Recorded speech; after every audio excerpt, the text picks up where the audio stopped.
Alright guys, so today's video we're going to take a look at two new products from the company Rig. And the reason I want to check out both of these together is I feel they work really well as like a combo package. So the two products we're going to check out are the new 500 Pro HX headset and the Pro Compact controller. Now both of these are compatible with Windows 10 PCs and the Xbox One. Now the headset itself they do have available in an HC model, and that's the one that would work with your PlayStation. But the reason we're going to check out both of these is they both have Dolby Atmos support, where the controller kind of doubles as like a USB sound card, but the headset itself actually has Dolby Atmos support. And if you buy either one of these, they come with a card inside that gives you a code that you'd go into the Windows Store or either your store on the Xbox, plug it in so that you have a 2-year subscription to that Dolby Atmos support. And it does all link up to your Microsoft account, so if you do it on one, you can just get it to activate on everything that's tied to that account.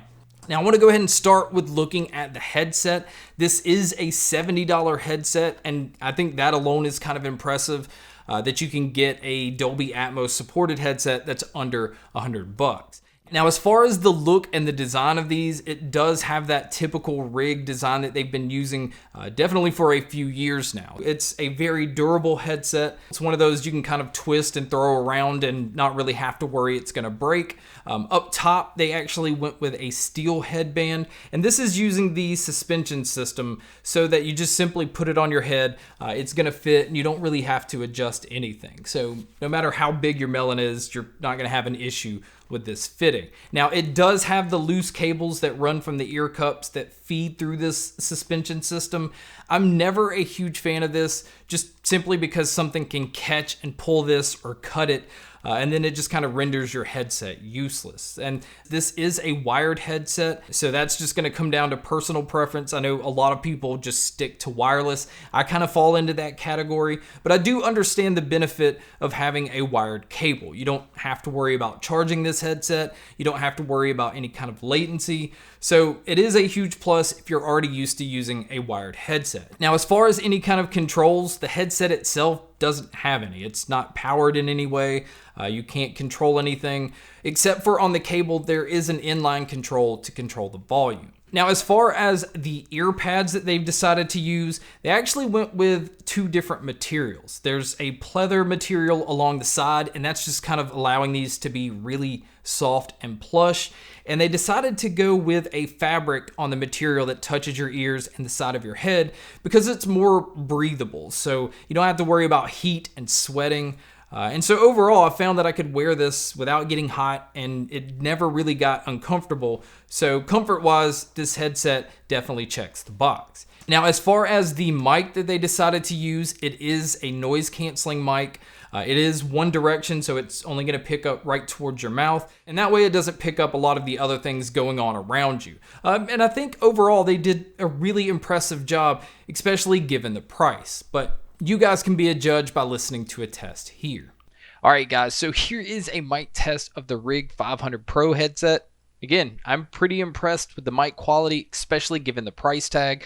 I think anybody on the other end is going to be able to hear me clearly. I do wish that it picked up a little bit more of my bass tones, but overall I'm happy with how this mic sounds. So now let's talk about the sound, because I feel like the sound that are on these is very impressive if you're somebody that cares about details and the brightness of the sound and not so much the bass. I think if you're a bass head, you're definitely going to feel like these are lacking. They didn't have as much punch as I'm used to with other headsets. Now they are using 50mm drivers, but I think they decided to tone down the bass so that you don't have to worry about distortion. But I definitely can tell that the mids and the highs are pushed very forward. You have no issue with being able to tell where things are coming from. And because of that Dolby Atmos support, it actually does a really good job of being able to tell how far things are away from you. So if you're somebody that plays a lot of first-person shooters, you'll definitely understand how important that is. But just in general, to be able to tell that things are a certain distance away and where they're coming from just kind of gives it a more natural feel, like you're actually in that environment. So I think they did an excellent job with these as far as the sound goes.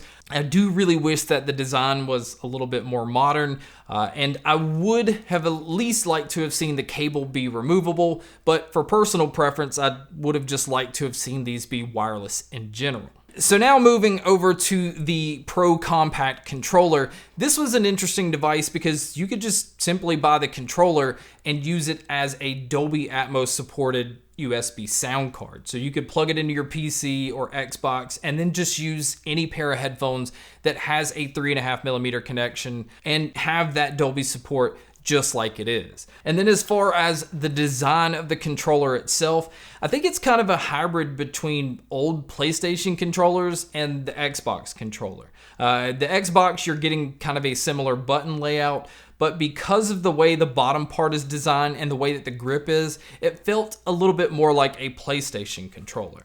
I felt like it was definitely thicker than the normal Xbox controller, but the overall size is actually smaller. Now, I do want to point out that I feel like the buttons on the front are a little clicky. They do have a little bit more sound to them than if you're using an Xbox controller. The trigger grips I felt like were really sensitive. I personally like this, but you can actually go within an app that they have on Windows 10 or Xbox and change a lot of these things on the control. You can just remap the buttons in general. You can also change the sensitivity on the thumbsticks, and you can also set dead zones for the trigger buttons. So again, for a $50 controller, they're actually giving you a lot of customization that you don't get in other ones that are in this price range. Now, as far as the thumbsticks go, these felt really close to the Xbox thumbsticks. I felt like they had really nice grip, and the way that they're curved, it was just very comfortable to use. So I had no issues with using it overall. Now, I do want to point out that the cable on here, it's pretty thick. It's a braided cable, and because it's so thick, especially just out of the box, it felt like it didn't have a lot of flex to it. But the more that you use it, it does start to kind of break in a little bit. As far as how long the cable is, it is a 10-foot cable, which the benefit to that is if you're a long way from your console, it allows you to kind of, be 10 feet away from it. But the disadvantage is if the controller's next to you, like on a desktop or something like that, you're gonna have a whole lot of excess cable that you can't do anything with. So if you're somebody that's used to a wired connection, I think this is kind of a no-brainer. I do wish that the headset was powered and gave you more controls. I wish the cable was removable on the headset, and I also wish the cable wasn't as thick on the controller. But the experience overall for 120 bucks, I think is definitely adding if you're somebody that games on your Xbox or your PC. I just wish that RIG would start working on revamping the design of their headsets, because I think we're at a point where you're using this same design for years now. And it does start to look a little bit dated. But guys, that's my video on the new RIG 500 Pro HX headset and the new RIG Pro Compact controller. Thank you so much for checking out this video.